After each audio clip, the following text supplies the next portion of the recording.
Привіт, це Антон Воронько і канал Ukrainian Duda. Підписуйтесь, щоб не пропустити нові цікаві відео. Останнім часом все частіше спливають питання репутації.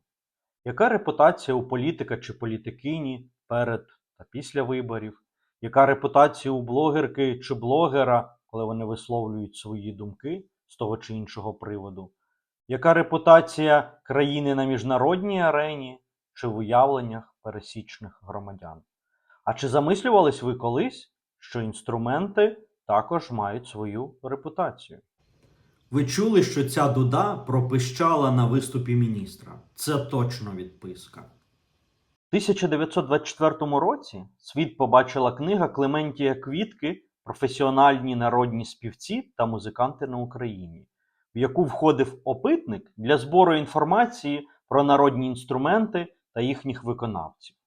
Цей опитник був побудований на певних уявленнях і на меті мав перевірити, чи поширені ці уявлення в усіх місцевостях, де збирається етнографічний матеріал. Наприклад, торбан поставав панським інструментом і супроводжувався питанням, чи можна було навчитися грі на торбані тільки в панських дворах, які грали для своєї втіхи. Барабан та бубен часто були пов'язані із адміністрацією, тому що використовувались для скликання на наради чи проголошення певних адміністративних указів. Серед переліку інструментів була і дуда. Якою вона поставала, можна зрозуміти із запитання, чи вважали дуду за інструмент диявольський, а дударів за відунів та чаклунів. Інструмент диявольський. Пекельна дуда. Звучить цікаво, правда? Як далеко в часі могли сягати такі уявлення про дуду? Наприклад, у XVIII столітті, коли був популярний такий жанр, як інтермедії, що зображував різні побутові сценки, одною із таких сценок є та, в якій чорт за допомогою дуди заманює діда і бабу до пекла.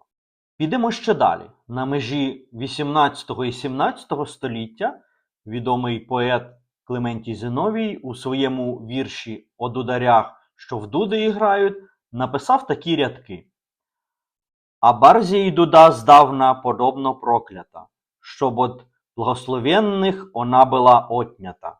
Проклятому родою тримат подобает, который Христа Бога вовеки не знает, і бодай загинула дуда на всі віки, же б больше не віддали ю вірні чоловіки». І навіть це ще не межа.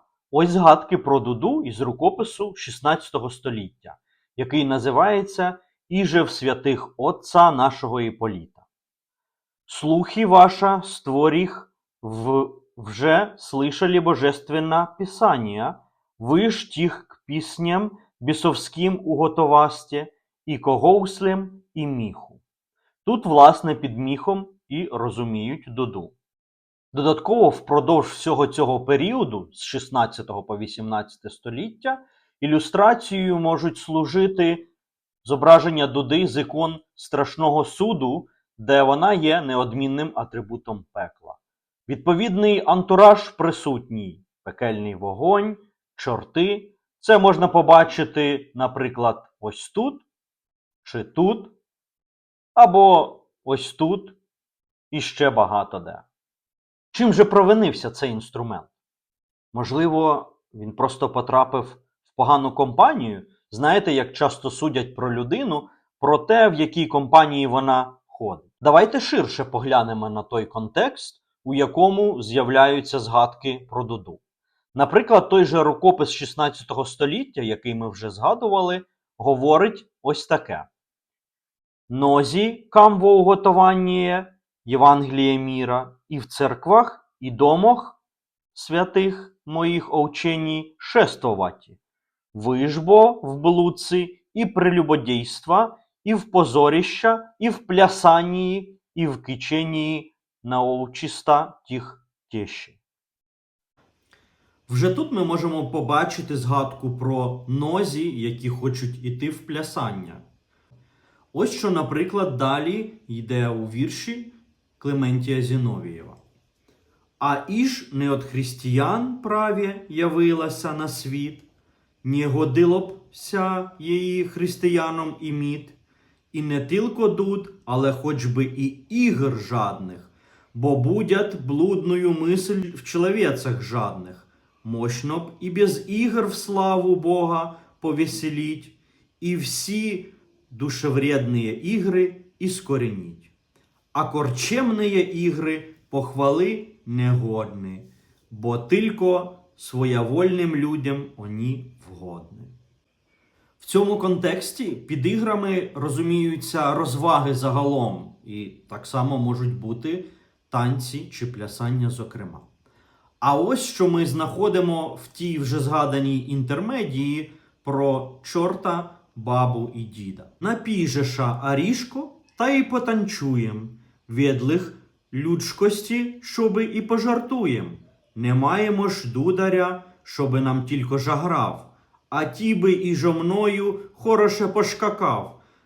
На що викликаний чорт зазначає: музики питаєші, я грач чудоземський, і волочай потішний, а жартун вшеленський. Як заграю, не кождій в танцю весело скаче, а інший з танечников і ревне заплаче. Я такий музикант єстем, як скоро заграю, то тим, що танцюють, пекло отвіраю.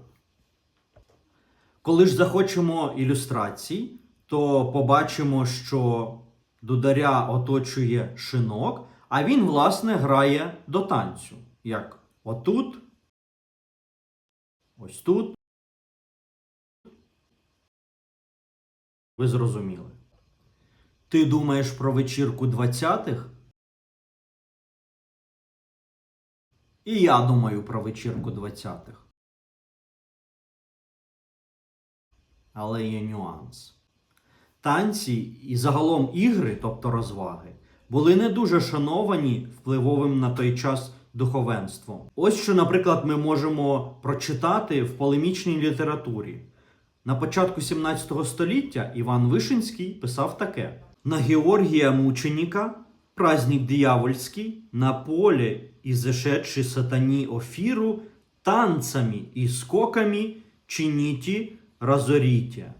Гніваєте бося на землю вашу Георгій Мученик, що не маєш християнина православного, который бы руганье тое дьявольское очистити і изгнати могол».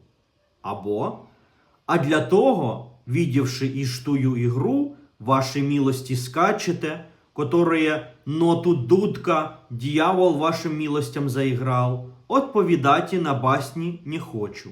Видите танцоводца змею прелести, вслед которые вашей милости поступуете и крочите духа чистого мудрования в забаві смрода світського припірання упражняті не хочу».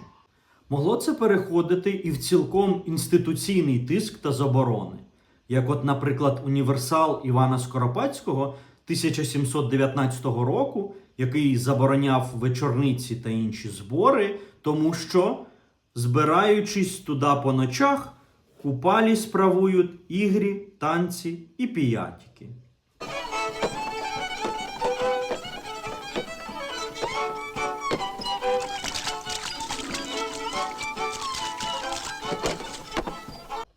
Дотанцюєш у зрубі.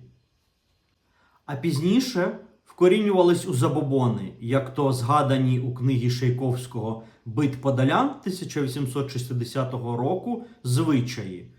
Вот как народ об'ясняє себе, почему нельзя танцевать, бо умершим тяжко лежати у землі, як придобчувати. То усі ці прокльони, відповідно, впали і на неї. Так дуда і стала найпекельнішим інструментом. На щастя, у сучасному світі танці вже не асоціюються із чимось бісовським, і тому дуда набирає нових граней своєї репутації. Наприклад, захоплення, хоч і доволі стримане, на хвилі глобальної цікавості до локальних дуд. Проте, якщо ви замислились над створенням блек-метал гурту, то не забудьте включити найпекельніший інструмент до його складу.